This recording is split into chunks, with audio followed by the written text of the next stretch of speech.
მოგესალმებით. ნუ კითხები ხო? დიახ. ბატონ ლევან, პირველი კითხვა სააგენტო ინტერპრეს ნიუსისგან. როგორც ცნობილია, ხორბლის იმპორტირების სუბსიდირებისთვის 5.2 მილიონი ლარი გამოიყო. ხომ არ იგეგმება პურის რეალიზაციის საცალო ფასის დადგენა და რამდენად შეიძლება დაწესდეს საცალო ფასზე ზღვარი, რის ზემოთაც შეიძლება პური არ გაძვირდეს? დიახ, ესე იგი, ჩვენთვის იცით, რომ პურის ფასის სტაბილურობა ძალიან მნიშვნელოვანია, განსაკუთრებით იმ პირობებში, როდესაც ჩვენ ხედავთ, რომ სოციალური ფონი მოსახლეობის უფრო რთული და უფრო მძიმეა კორონავირუსთან ბრძოლის შეზღუდვების პირობებში. ამიტომ ჩვენ ძალიან ინტენსიური კომუნიკაცია გვაქვს პურის მრეწველთა კავშირთან, ასევე თვითონ ინდივიდუალურ საწარმოებთან, იმისთვის, რომ პურის ფასი შევინარჩუნოთ, მაგრამ მხოლოდ კომუნიკაცია ან მხოლოდ ადმინისტრაციული გადაწყვეტილებები დაფიქსირებული ფასის, რა თქმა უნდა, ვერ მოგცემს გადაწყვეტის საშუალებას. შეუძლებელია ჩვენ უნდა ქმედითი მექანიზმები შევთავაზოთ სექტორს და ქმედითი მექანიზმი იყო ზუსტად ის პროგრამა, რომელიც სახელმწიფომ ამუშავა. ეს გულისხმობდა ორ რამეს. ერთი, დეფიციტის პირობებში, როდესაც რეგიონში ჩვენ ხედავთ გაზრდილ მოთხოვნას, განსაკუთრებით ზოგიერთ აგროკომოდიტზე, აგროსასურსათო პროდუქტზე, ეს პირველ რიგში სასურსათო უსაფრთხოების მნიშვნელოვან კატეგორიას ხორბალს ეხება. ჩვენი მიზანი იყო წაგახალისებინა ქვეყანაში მეტი მარაგის შექმნა და მეტი მარაგი იქნება ზუსტად იმ დაზღვევის მექანიზმით, რომელიც ჩვენ იმპორტიორ კომპანიებს შევთავაზეთ. ეს ერთი. მეორე, ძალიან მნიშვნელოვანი პირობა იმისთვის, რომ მათ მიიღონ მონაწილეობა პროგრამაში და მიიღონ სუბსიდირება, სუბსიდიის თანხა არის კონკრეტული პასუხისგებლობა, რომ ქვილის ფასი, რომელიც ძირითადი ინგრედიენტია პურის წარმოებაში, იყოს დაფიქსირებული. აქ ჩვენ დავაწესეთ უმაღლესი ზღვარი, რომ კონკრეტულად ტომარა ქვილის ფასი არ აღემატება 51 ლარს. ეს არის მნიშვნელოვანი წინაპირობა იმის, რომ პურის ფასი არ გაძვირდეს და მეორე ძალიან მნიშვნელოვანი კომპონენტი, რომელიც პურის ფასში მონაწილეობს, ეს არის ენერგომატარებლები და თქვენ იცით, რომ ძირითადმა კომპანიებმა, რომელიც გასაცვლიან ჩვენ პურის საცხობებს, მიიღეს გადაწყვეტილება, მინდა მადლობა გადავხადო ეკონომიკის მინისტრს კომუნიკაციისთვის, ენერგეტიკულმა კომპანიებმა მიიღეს გადაწყვეტილება და მათ 10 შეამცირეს ტარიფი დღეს პურის საცხობებისთვის. ეს არის ორი ძალიან მნიშვნელოვანი კომპონენტი, რომელიც მონაწილეობს პურის თვითღირებულებაში. შესაბამისად, წინაპირობები იმის, რომ პურის ფასი გაიზარდოს, დღეს არ არსებობს ბაზარზე და ეს არის ის ქმედითი მექანიზმები, რომელთაც ჩვენ ფასის კონტროლს შევძლებთ და არა კონკრეტული ადმინისტრაციული გადაწყვეტილებით. ასევე მადლობა, რა თქმა უნდა, გადავუხადო თვითონ პურის მწარმოებელთა კავშირს და თითოეულ მეწარმეს, რომელმაც მაღალი პასუხისგებლობა გამოიჩინა და იმ პერიოდში, როდესაც იყო წინაპირობები, იყო რყევები, მათ ფასი არ შეცვალეს პურის, შევინარჩუნეთ ფასი, ხოლო ახლა უკვე ამოქმედდა სტაბილური მექანიზმები, რომელიც უკვე განსაკუთრებულ წინაპირობებს ქმნის იმისთვის, რომ პურის ფასი იყოს სტაბილური ქვეყანაში. ბატონო, მომდევნო კითხვა ტელეკომპანია რუსთავი 2-ისგან. გლეხები აცხადებენ, რომ დილა-საღამოს დაწესებული დრო, როდესაც მათ შეუძლიათ ავტომანქანით გადაადგილება, მათ არანაირ შვებას არ ანიჭებს, ვინაიდან სწორად არ არის დადგენილი ეს გადაადგილების საათები. გარდა ამისა, აცხადებენ, რომ ბევრ სოფელში არ არის მაღაზია, ან ძალიან შორს არის და უჭირთ პროდუქტის ყიდვა. ასეთ შემთხვევაში რა არის გამოსავალი და რა ნაბიჯებს დგამს მთავრობა დაუშვათ, რომ ამ ადამიანებს შეუმსუბუქოს ამ საკითხთან დაკავშირებით მე შეიძლება ცოტა ვრცლად გავცეთ პასუხი. შეგვიძლია რომ შევაფასოთ სიტუაცია დღეს ადვიმყოფებით. მთავრობის მიერ გადადგმულმა ქმედითმა ნაბიჯებმა მოგვიყვანა ამ მომენტამდე ჩვენ საქართველოში გვაქვს მინიმალური ფატალური შემთხვევები კორონავირუსით გამოწვეული და ძალიან მცირე რაოდენობა ზოგადად კორონავირუსის დაინფიცირებულების უკვე ბოლო დღეების განმავლობაში. ეს ყველაფერი მიღწეულია, რა თქმა უნდა, ჩვენი ეპიდემიოლოგიების ჩვენი ექიმების დაუღალავი შრომით, მაგრამ ძალიან კაფიო, ძალიან კონკრეტული, ძალიან მნიშვნელოვანი გადაწყვეტილებებით, რომელიც საქართველოს მთავრობამ და საკოორდინაციო ჯგუფმა მიიღო პრემიერ-მინისტრის ხელმძღვანელობით.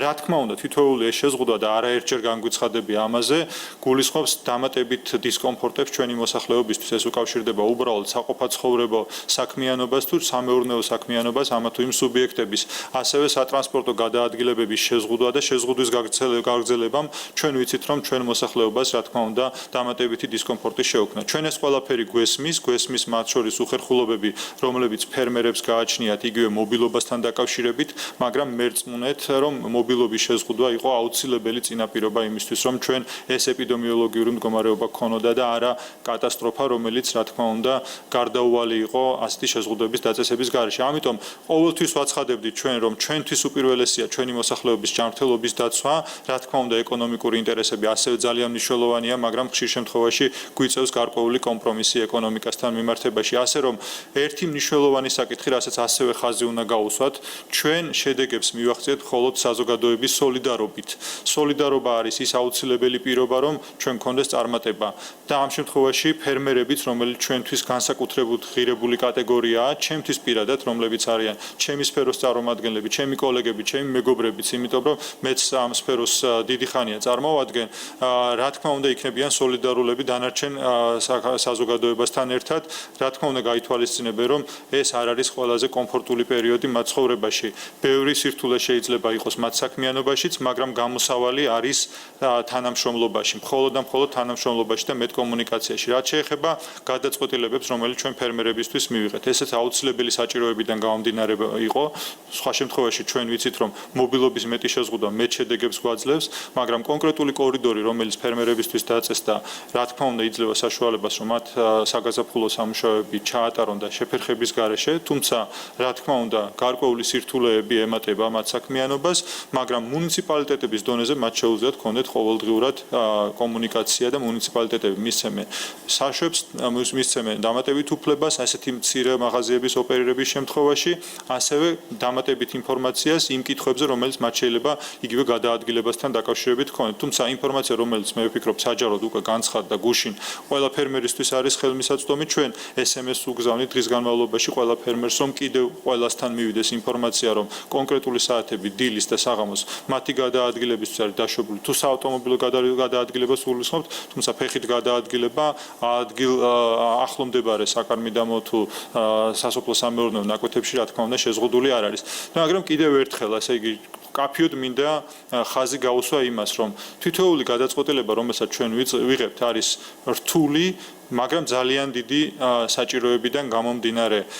ეს ხდება მყისიერად, ხანდახან ძალიან სწრაფად და თითოეული ასეთი გადაწყვეტილება იწვევს, რა თქმა უნდა, გარკვეულ შეფერხებებსაც, მათ შორის კომუნიკაციაში. ჩვენ დავინახეთ, რომ იყო იგივე ცხელ ხაზზე მომართვიანობა ძალიან დიდი, რამდენიმე ასეული ათასი ზარი და ამის გამკლავებაც, რა თქმა უნდა, ძალიან დიდ რესურსებს საჭიროებს. თუმცა ერთ-ორ დღეში ასეთი გადაწყვეტილებების მიღებიდან სიტუაცია სტაბილიზდება და ჩვენ კიდევ ერთხელ მადლობა უნდა გადავხართ ჩვენ მოქალაქეებს, რომლებიც გაგებით ეკიდებიან ასეთ გადაწყვეტილებებს, რომელსაც კიდევ ერთხელ ხაზს უსვამ უკიდურესი აუცილებლობის გამო იღებს მთავრობა.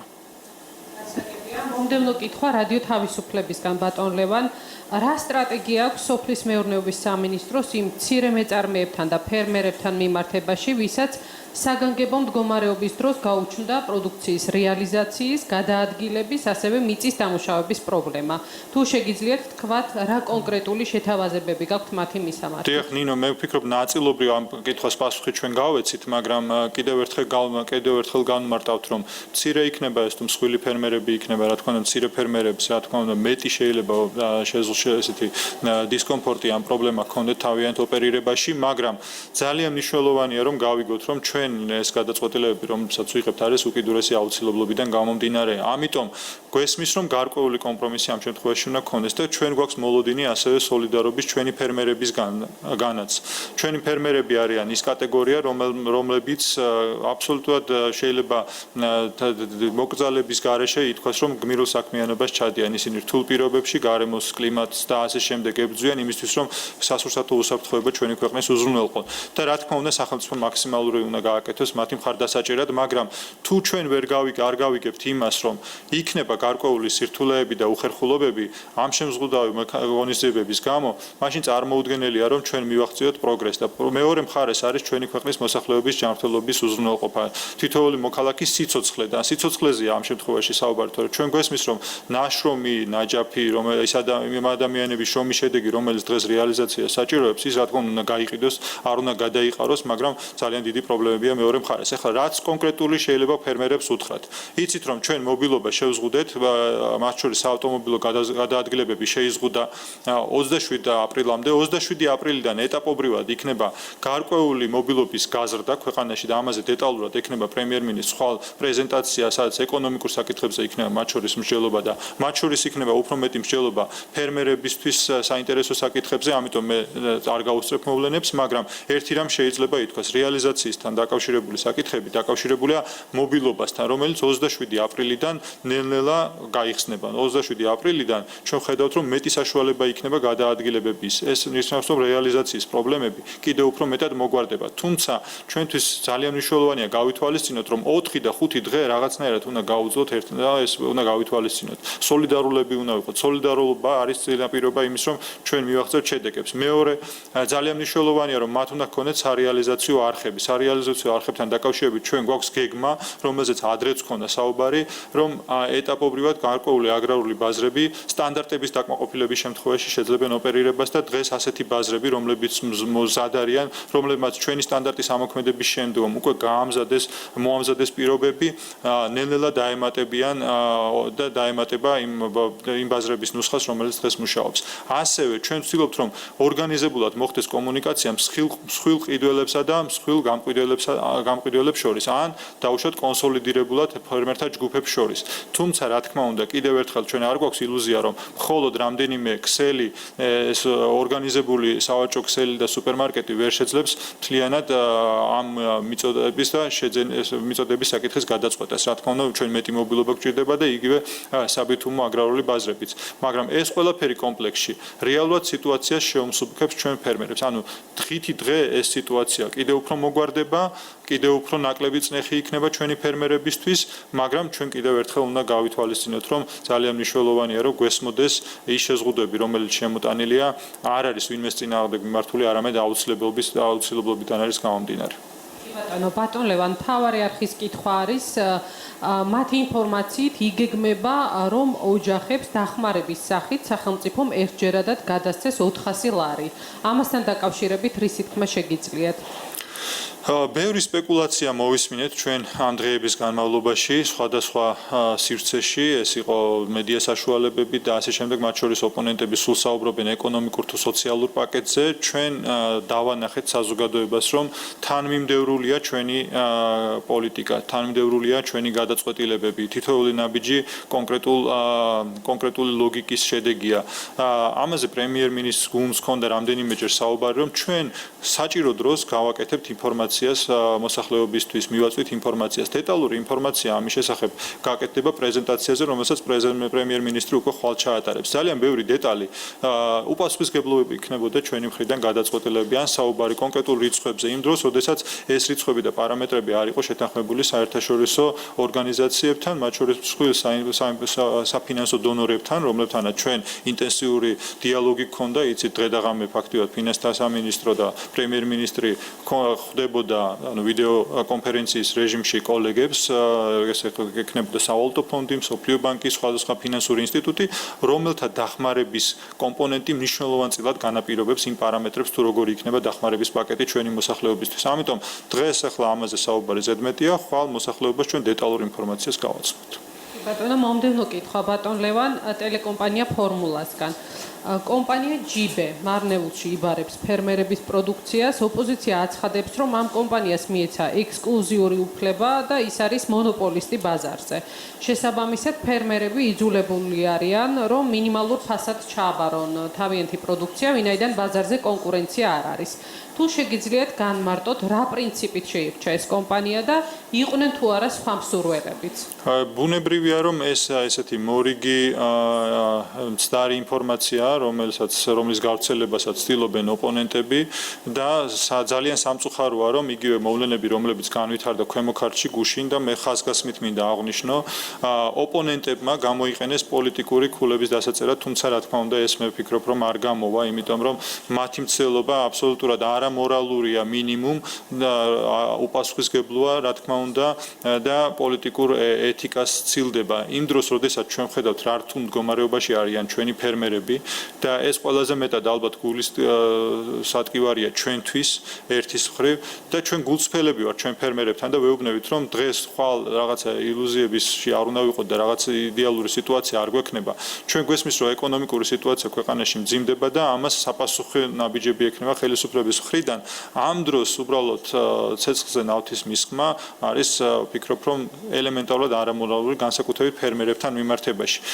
ამ ნარატივიდან არის ზუსტად თქვენი კითხვაც რომ კონკრეტულად ვინმე მიიღო გადაწყვეტილება და რომელიმე ქსელს რაიმე ექსკლუზიური უფლება მიენიჭა რა თქმა უნდა ჩვენი მხრიდან არანაირი გადაწყვეტილება ამაზე არ ყოფილა რა თქმა უნდა ჩვენ არავინ არ შეგვირჩევია პირიქით ჩვენ ერთადერთი რასაც ვცდილობთ კომუნიკაციის აწყობას ამ შემთხვევაში ფერმერებსა და ორგანიზებულ მყიდველებს შორის ჯიბე არის ერთ-ერთი მყიდველი იმ მრავალთაგანი რომელიც დღეს ქვემო ქართლიდან პროდუქციის რეალიზებაში ეხმარება ფერმერებს იცით რომ ქვემო ქართლში განსაკუთრებით კაცრი საკარანტინო პირობებია არის შეზღუდული მობილობა გადაადგილება იქიდან ფერმერები ვერ გამოვდნენ მაგრამ აქედან შეიძლება კონკრეტული სავაჭრო ქსელები ჩავიდნენ ან იმპორტიორები ან კონკრეტული დისტრიბუტორები და მყიდველები და მათ მოახდინონ პროდუქციის შეძენა და რეალიზება იცით რომ ძირითადი ბრენდირებული სუპერმარკეტები შეზღუდული არიან ხილის და ბოსტნეულის სეგმენტში მათ უფრო ძირითადად აქ დაფასოებული სხვადასხვა ტიპის მშრალი პროდუქტის რეალიზება ან ხორცს პროდუქტების და რძის პროდუქტების რეალიზება აწყობილი ამ შემთხვევაში ჯიბე არის კომპანია რომელმაც მოახდინა შედარებით სწრაფად გადალაგება და იცით რომ ერთ-ერთი იშვიათი cash and carry ფორმატის მაღაზია ანუ რომელიც საბითუმო ვაჭრობის პრინციპზეა დამყარებული და არა საცალო ვაჭრობის პრინციპზე თორე ეს შეიძლება ჯიბე იყოს ნებისმიერი სხვა მაღაზია იყოს ჯიბე უბრალოდ დაემთხვა რომ ის არის საბითუმო ფორმატის მაღაზია და მან მოახდინა ორგანიზებულად უფრო მეტი პროდუქციის შეძენა და გამოტანა ვიდრე სხვა წვრილმა მყიდველებმა თუმცა მე შემიძლია 10-ობით კომპანია ჩამოგითვალოთ და ამაზე სამინისტრო თუ გინდათ მოგაწვით ინფორმაციას რომელიც ახორციელებს შესყიდვას მოსახლეობისგან და რა თქმა უნდა არანაირი ექსკლუზიური უფლება არავის არ გააჩნია უბრალოდ ჩვენ წარმოვიდგინეთ რომ მადლობა მინდა გადავხოთ თითოეულ ამ კომპანიას და ათეულობით ასეთ კომპანიას რომელიც დღეს თვითონ ისინი ახდენენ მოსახლეობიდან პროდუქციის წარმოღებას როდესაც იშუალედური რგოლი სამწუხაროდ აი ამ შეზღუდების გამო დღეს ვერ ფუნქციონირებს აი ამავე თემის გაგრძელება ბატონ ლევან ბიზნეს პრეს ნიუსის კითხვა იყო დაახლოებითი ციფრი თუ მაინც შეგიძლიათ თქვათ რომ რამდენია იმ კომპანიების რაოდენობა რომლებიც სასოფლო სამეურნეო პროდუქციის შესყიდვას ახორციელებენ გლეხებისგან და ასევე თუ აქვს ხელისუფლებას გათვლა რამდენი კომპანია ან რა რესურსია საჭირო იმისთვის რომ მარნეულის მსგავსი პრობლემები ანუ რეალიზაციასთან დაკავშირებით სხვა რეგიონებშიც არ წარმოიქმნას კი ბატონო ნინო მე ვფიქრობ ჩემს ძირითადად კითხვებში პასუხებში განუმარტეთ დიდწილად ეს პრობლემა არის დაკავშირებული იმ კონკრეტულ შეზღუდვებთან რომელიც აუცილებლობით არის გამოწვეული ეს აუცილებლობა უკავშირდება ჩვენს ქვეყანაში ეპიდემიოლოგიურ მდგომარეობას ეს არ არის გამოწვეული დაუშვათ ბაზრის ჩავარდნით ან სხვა ეკონომიკური წინაპირობებით რომელმაც შეიძლება ფასებზე იმოქმედოს და ფასები შეიძლება არ იყოს ისეთი მიმზიდველი როგორც დაუშვათ სხვა წლებში იყო როდესაც ჩვენ ქონდა გაზრდილი ტურიზმი და აქაც ძალიან გულწრფელები უნდა ვიყოთ და მკაფიოდ უთხრათ მოსახლეობას მე ვფიქრობ რომ გულწრფელობა არის ყველაზე მნიშვნელოვანი დღეს კომუნიკაციაში და არ უნდა შევქმნათ სრული ილუზიები როგორც დაუშვათ ვიღაც ოპონენტები ან სხვადასხვა ძალა ცდილობს ამას მაგრამ მარნეულისნაირი პრობლემების მერე სათავისო და პოლიტიკური დღესდღეობით გამოყენება არის უბრალოდ ამორალური ამას ვამბობ ეხლა რაც შეეხება სხვადასხვა კომპანიას იცით რომ ხილის და ბოსტნეულის ღირებულებათა ჯაჭვი მიწოდების ჯაჭვი ზოგადად შედგება ძალიან ბევრი წვრილი მოთამაშისგან ეს შეიძლება იყოს ათეულობით და ასეულობით ასეთი მოთამაშე ეს შეიძლება იყოს ინდივიდუალური მოვაჭრეები ან უფრო მსხვილი კომპანიები მსხვილ კომპანიები როგორც არის ყველა ის სუპერმარკეტის ქსელი რომელსაც ჩვენ ვიცნობთ განსაკუთრებით მაგნიტი ორი ნაბიჯი უბრალოდ მიიწევს სახელების დასახელება კიდევ ერთხელ და ეს სახელების დასახელება მე რაღაც ინტერპრეტაციების რაღაც წინაპირობებს ქმნის ხოლმე სამწუხაროდ როდესაც ჩვენ განვაცხადეთ ერთი კონკრეტული მაგალითი ერთი მსხვილი შემსყიდველის რომელიც დაახლოებით 5000 ტონის მოცულობის დავუშვათ სივრცეებს ფლობს და ის რა თქმა უნდა მსხვილი იყო ну მას დაუკავშირდეს რაღაცები დღეს ახლა ჩვენ რამდენიმე სხვა სახელი გავაჟღერეთ და შეიძლება ასეთივე კითხვები გააჩნიოთ თუმცა მე სიმართლე ვიგებ არც ვიცი თითოეული ამ კომპანიის ფლობელობის სტრუქტურა რაც ჩემთვის საერთოდ მიუღებელი და არ მაინტერესებს იმიტომ რომ ჩვენს მნიშვნელოვანია ეს კომპანიები როგორ ოპერირებენ რამდენად პატიოსნად მუშაობენ როგორ ასრულებენ ისინი თავიანთ როგორც კომერციულ ისე სოციალურ პასუხისმგებლობას და ამ კუთხით გვაქვს ჩვენ თითოეულ კომპანიასთან მუდმივი კომუნიკაცია იმისთვის რომ ისევ ჩვენი ფერმერებისთვის წვრილი და საშუალო წარმოებლებისთვის გამარტივდეს რეალიზაციის პროცესი ამ რთულ პირობებში კიდევ კიდევ ერთხელ ხაზს უსვამ, რომ არა ეს ეპიდემიოლოგიური სიტუაცია, რა თქმა უნდა, მარნეულში საადრეო ბოსტნეულის რეალიზაციის პრობლემა არც არასდროს ყოფილა, მაგრამ ჩვენ გვესმის, რომ იქ არის განსაკუთრებით მკაცრი საკარანტინო პირობები. ამიტომ ჩვენ რომ თავისუფალი მიმოსვლა დაუშვათ იქ როგორც სხვაგან, წარმოუდგენელია, ვიცით რომ ეს გამოიწვევს კოლაპს უბრალოდ ჩვენი ქვეყნის მოსახლეობის ჯანმრთელობის დაცვის სისტემის რაღაცა დაზიანებას დიდწილად. ამიტომ ვიყოთ პასუხისგებლიანები, ჩემი შემაჯამებელი სიტყვა პრინციპში ეს არის და ძალიან მნიშვნელოვანია, რაოდენ რთულად მოსასმენიც არ უნდა იყოს მათ შორის ჩვენი ფერმერებისთვის, რომ ვიყოთ სოლიდარულები. ყველაზე მნიშვნელოვანია, რომ ის გზა, რომელიც ჩვენ გავიარეთ, ძალიან დიდი სამუშაოებია გაწეული. ჩვენ ახლა ვართ დასასრულთან ძალიან ახლოს. ამიტომ ხვალ უკვე იქნება გარკვეული გეგმა წარმოდგენილი თუ ეკონომიკის სხვადასხვა სექტორის გახსნას მთავრობა როგორ უყურებს. ამიტომ თითოეული დღე ახლა არის ძალიან მნიშვნელოვანი და თითოეული დღე, რომელსაც ჩვენ მოვითმენთ, მნიშვნელოვნად განაპირობებს როგორი იქნება ზოგადი სიტუაცია ქვეყანაში ეპიდემიოლოგიური. ამიტომ მესმის ფერმერების, მაგრამ სოლიდარობა არის ძალიან მნიშვნელოვანი. ორშაბათიდან მეტი მობილობის პირობებში მეტად მოგვარდება პრობლემები და ეტაპობრივად ჩვენ, როგორც ვთქვით, მეტი გაყიდვის არხის ამოქმედების საშუალებას მივცოთ კერძო სექტორს. და კიდევ ერთი ბოლო კითხვა ბატონ ლევან, მედია ცენტრი მთავარისგან. თქვენ ნაწილობრივ თქვენ ისაუბრეთ უკვე ამ თემებთან დაკავშირებით, მაგრამ კიდევ ერთი დაზუსტება ამ კუთხით, შექმნილი ვითარებიდან გამომდინარე, ბევრი ოჯახი დაბრუნდა სოფელში, სადაც მათ ჰქონდათ ასე ვთქვათ, მიტოვებული დაუმუშავებელი მიწები, დაკეტილი სათბურები და ასე შემდეგ. ხომ არ იგეგმება კონკრეტული პროგრამების შემუშავება იმისთვის, რომ ამ ადამიანებს ხელი შეეწყოთ სოფლის მეურნეობის მიმართულებით, რაიმე ახალი საქმის წამოწყებაში ან მიწათმოქმედების განვითარების კუთხით. ერთი რამ ძალიან მნიშვნელოვანია, რომ ხაზი გაუსვათ და მკაფიოდ აღვნიშნოთ, რომ განსხვავებით სხვა მიმართულებებისგან, ძირითადად ფერმერული საქმიანობა არ შეჩერებულა, ანუ ის პირდაპირ უკავშირდება მიწასთან ურთიერთობას, მიწათმოქმედების კუთხით ჩვენ გავაგრძელებთ სამუშაოებს, იმიტომ რომ ის უკავშირდება კონკრეტულად წლის კონკრეტულ მონაკვეთს, საგაზაფხულო სამუშაოებია და ამინს და განაპირობებს ამას კლიმატური პირობები. ამიტომ ჩვენ ჯერ ერთი გავაგრძელებთ საქმიანობა, ანუ ფერმერებმა გააგრძელეს თავიანთი საქმიანობა, მეორე სახელმწიფო არც ერთი დახმარების პროგრამა არ შეჩერებულა, არც დაფინანსება შემცირებულა. პირიქით, ეკონომიკური დახმარების პაკეტში გათვალისწინებულია გაზრდილი დაფინანსება იმ უკვე არსებული პროგრამების, რომელთაც ჩვენი ფერმერები სარგებლობენ, ან ნებისმიერ დაინტერესებულს, რომელიც ეხლა უბრუნდება სოფელს და აქვს ინტერესი, რომ ჩაერთოს სოფლის მეურნეობაში, შეუძლია ამ პროგრამებით ისარგებლოს. ამიტომ აქ სიახლე ჩვენ ნულიდან არ ვიწყებთ, ძალიან მნიშვნელოვანია, რომ ხაზი გაუსვათ. ჩვენ ვაგრძელებთ ყველა იმ პროგრამას და ასეთი პროგრამა არის 10-ზე მეტი, უბრალოდ ჩამოთვლაც კი ძალიან დიდ დროს დაიღებს, თუმცა სხვადასხვა ფორმატში ჩვენ კიდევ მივაწვით მოსახლეობას ინფორმაციას, მაგრამ ძალიან ბევრ შეუძლია მიიღოს ინფორმაცია ჩვენი საინფორმაციო საკონსულტაციო სამსახურებისგან, ან ჩვენი ვებგვერდიდან arda.gov.g, რომელიც არის სოფლის მეურნეობისა და სოფლის განვითარების სააგენტოს ოფიციალური ვებგვერდი იმ პროგრამებზე, რომელიც არსებობს, მაგრამ დამატებითი ინსტრუმენტები ამ სიტუაციიდან გამომდინარე, რომ დამატებითი შესაძლებლობები შეუქმნათ სოფელში წასულ მოსახლეობას, ჩვენ რა თქმა უნდა გათვალისწინებული გვაქვს და ამასაც უბრალოდ არ გავუსწრებთ ჩვენ მოვლენებს, ექნება პრემიერის პრეზენტაცია და ჩვენ უკვე დეტალურად ვისაუბრებთ ჩვენს ნაწილს. დიდი მადლობა.